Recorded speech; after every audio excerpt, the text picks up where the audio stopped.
كي تسترد المظالم حتى الأراذل ساموا رسول أهل العزائم. Beliau rahimahullah adalah tokoh yang sangat dibanggakan kaum muslimin sampai hari ini, bahkan dari agama lain.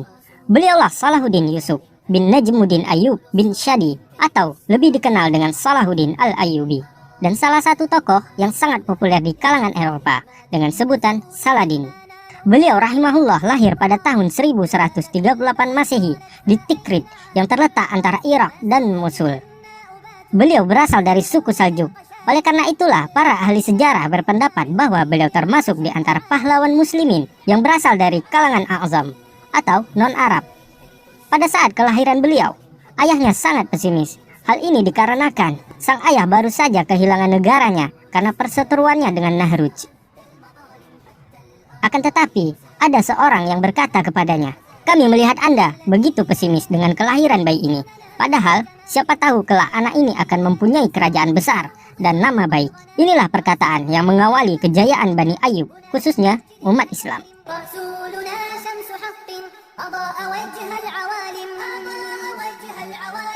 Dalam sejarah dijelaskan, setelah meninggalkan Tikrit, sang ayah berpindah ke Mosul dan diterima baik oleh sang pemimpin besar yang bernama Imanuddin Zangki, seorang yang sangat diidolakan oleh Salahuddin karena keberaniannya dan kesalehannya. Dari negeri inilah Salahuddin tumbuh menjadi sosok yang sangat ditakuti lawannya.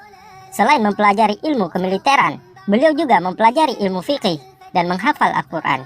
Serta beliau juga banyak menimba ilmu kepemimpinan dengan sang idola, yakni Imanuddin Zangki rahimahullah. Singkat cerita, dalam masa mudanya, beliau sering mengikuti beberapa pertempuran demi memperjuangkan kebenaran dan menghapus kebatilan. Salah satu yang dicatat sejarah adalah ketika beliau memimpin pasukan untuk menaklukkan kerajaan Fatimiyah di Mesir, yang menjadi pengkhianat dan kerajaan yang bertanggung jawab atas pembantaian ratusan ribu kaum muslimin di Yerusalem. Dan yang lebih parahnya lagi, mereka berakidah Syiah laknatullah, yang sudah banyak merubah prinsip dan cara pandang dalam beragama. Semoga Allah membalas perbuatan mereka. Dalam sejarah dijelaskan, pergolakan dalam negeri menjadikan Fatimiyah lemah. Hal ini terjadi karena orang-orang Turki, Sudan, dan Maroko tidak tahan akan kebijakan yang sangat menyiksa mereka. Ditambah lagi, campur tangan pasukan salib yang selalu mengganggu mereka, sehingga akhirnya membuat orang-orang tersebut ingin melakukan revolusi. Melihat kesempatan ini, Nuruddin Ali pun segera mengutus Hasanuddin Shirkuh untuk membantu keponakannya, Salahuddin. Maka bergeraklah pasukan muslimin dengan jumlah yang besar. Pasukan salib yang mendengar kabar tersebut langsung melarikan diri, sehingga hanya pasukan Fatimiyah lah yang menjadi target kaum muslimin. Dan dengan izin Allah, pasukan muslimin berhasil menaklukkan Mesir dari virus yang berbahaya, dan Salahuddin pun diangkat menjadi menteri. Selama 2 bulan, beliau rahimahullah berjuang untuk mengembalikan faham Ahlus Sunnah wal Jamaah yang sudah lama dirusak oleh Syiah. Beliau pun mendirikan madrasah besar dengan pemahaman Sunni dan mengganti penyebutan Khilafah Fatimiyah dengan Khilafah Abbasiyah pada saat khutbah Jumat. Inilah salah satu kontribusinya yang sampai hari ini membuat pemahaman rakyat Mesir berpemahaman Ahlus Sunnah. Atas prestasi ini, beliau rahimahullah diangkat untuk menjadi wakil khalifah dinasti Ayyubiyah. Dan dalam catatan sejarah, beliau pernah berkata, "Ketika Allah memberiku tanah Mesir, aku yakin bahwa Dia juga akan memberikan Palestina kepadaku."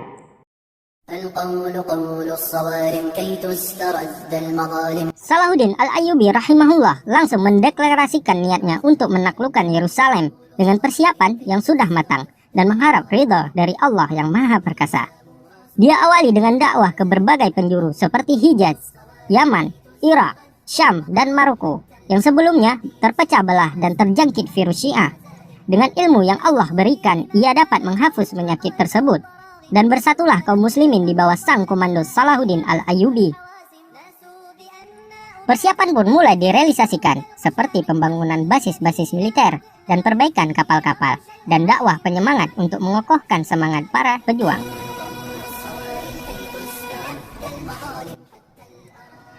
Pada tahun 580 Hijriah, Salahuddin rahimahullah menderita sakit parah. Akan tetapi rasa sakit yang beliau rasakan berbanding jauh dengan tingginya cita-cita beliau untuk menyelamatkan kota para nabi itu dari kezaliman dan kesyirikan. hingga akhirnya Allah pun mengkaruniai kesembuhan untuknya. Dan penaklukan pun segera dimulai.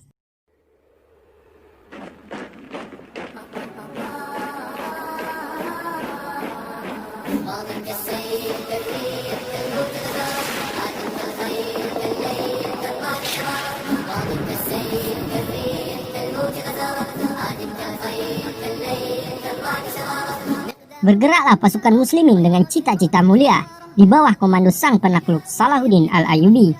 Namun, di tengah perjalanan, tepatnya di Hatim, mereka harus berhadapan dengan pasukan salib yang sudah siap melawan.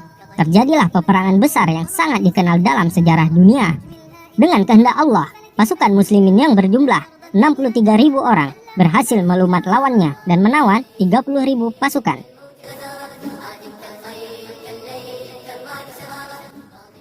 Setelah peperangan tersebut, sampailah pasukan muslimin di Al-Quds dan langsung mengepung kota itu. Pasukan salib yang dengan jumlah besar dan kekuatan yang mereka miliki mencoba mempertahankan kota tersebut. Terjadilah pertempuran besar dalam sejarah dunia. Singkat cerita, pasukan salib mencoba memancing amarah kaum muslimin dengan memancang simbol salib di atas Qubatus Sakhrah.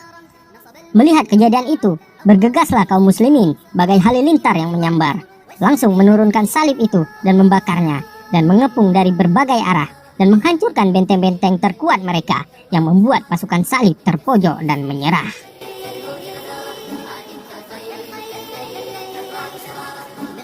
Singkat cerita, terjadilah perundingan antara kedua kubu. Sultan Salahuddin mengatakan, "Aku tidak akan menyisakan satu orang pun dari kalian, sebagaimana kalian tidak menyisakan satu orang pun dari kami." Mendengar perkataan tersebut, Belian sang pemimpin salib pun mengancam, "Jika kaum muslimin tidak mau menjamin keamanan kami, maka kami akan bunuh semua tahanan dari kalangan umat Islam yang jumlahnya hampir mencapai 4.000 orang. Kami juga akan membunuh anak-anak dan istri-istri kami, menghancurkan bangunan-bangunan, membakar harta benda, menghancurkan Qubatus Sakhrah, membakar apapun yang bisa kami bakar. Dan setelah itu, kami akan menghadapi kalian sampai darah penghabisan. Satu orang dari kami akan membunuh satu orang dari kalian. Kebaikan apa lagi yang bisa engkau harapkan?" Inilah ancaman yang diberikan pasukan salib kepada Salahuddin dan pasukannya.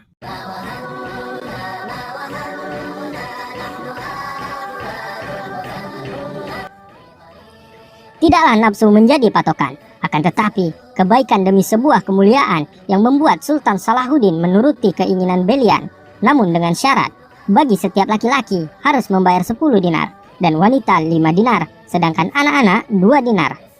Dan pergilah pasukan salib meninggalkan Yerusalem. Hingga pada hari Jumat 27 Rajab 583 Hijriah atau bertepatan dengan 2 Oktober 1187 Masehi, kaum muslimin pun menguasai Al-Quds untuk kedua kalinya dan membersihkan ikon-ikon kesyirikan di negeri para nabi tersebut.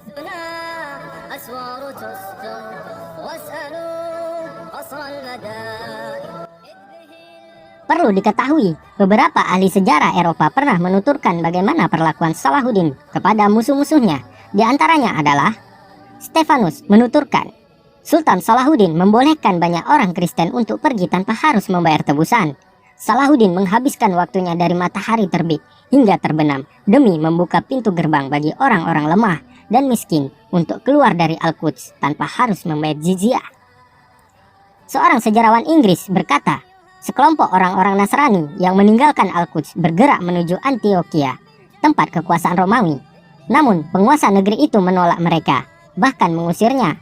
Akhirnya mereka kembali ke negeri Muslim, yakni Al-Quds, dan diterima dengan sangat baik.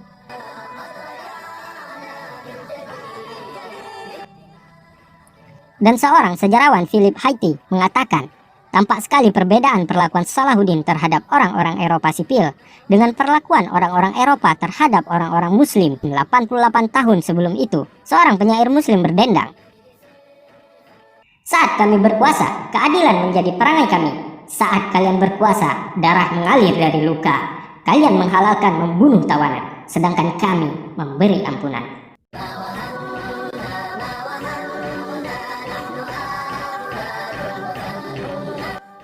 Inilah beberapa kutipan ahli sejarawan Eropa yang mengungkapkan perihal toleransi umat Islam.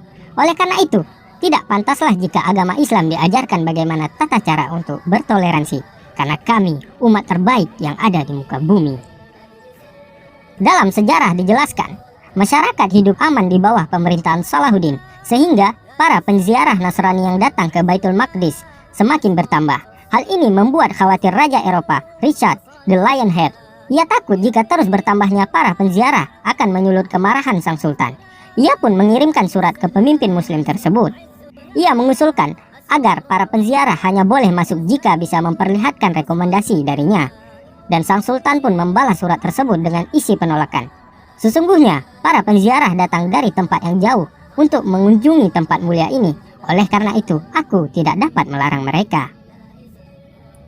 Hingga dalam sejarah, pada tanggal 21 Februari 1193 Masehi, bertepatan dengan 16 Safar 589 Hijriah, di umur 55 tahun, beliau rahimahullah menghembuskan nafas yang terakhir, tepatnya pada malam ke-12 sejak beliau terbaring sakit.